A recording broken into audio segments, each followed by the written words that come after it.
Hello guys र आज चाहिँ म सानो तपाईँलाई रेसिपी सेयर गर्दैछु है।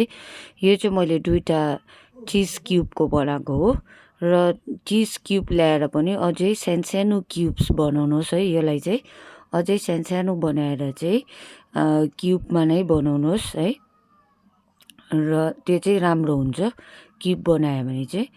सो क्युब चाहिँ यतिको बनाउनु पर्छ, सानो है, साह्रो ठुल्ठुलो पनि बनाउनु हुँदैन हो। र यतिको चाहिँ सानो बनाउनु पर्छ। र यहाँ चाहिँ हाम्रो पट्याटो आलु पनि रेडी भयो। साह्रो बोइल पनि नगर्नुहोस् र त्यो आलुलाई चाहिँ म्यास गरेर चाहिँ यतिको बनाउनुहोस्। कसैले चाहिँ प्याज पनि हाल्छ र त्यसलाई चाहिँ सानो फेरि बोइल आलुलाई चाहिँ यसलाई म्यास गरेकोलाई चाहिँ सानो भागमा छुट्याउनुहोस् है।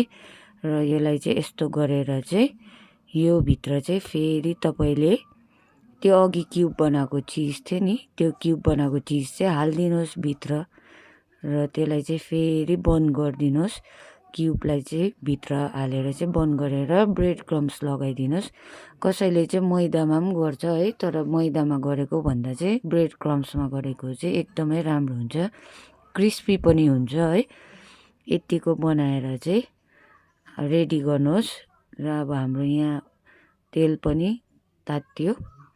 सो अब बिस्तारो गर्दै चाहिँ त्यो तेलमा हालिदिनुहोस् है, बिस्तारो गर्दै हालिदिनुहोस् किनभने फुट्नु सक्छ, त्यही भएर चाहिँ बिस्तारो गरेर हाल्नुपर्छ है।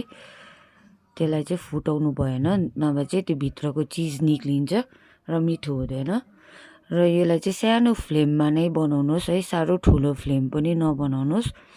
र यसलाई चाहिँ सानो फ्लेममा नै पकाइरहनु पर्छ किनभने भित्रको चिज मेल्ट हुनुपर्छ है।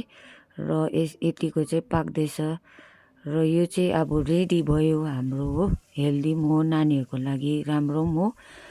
सो कस्तो लाग्यो तपाईँहरूलाई मेरो रेसिपी?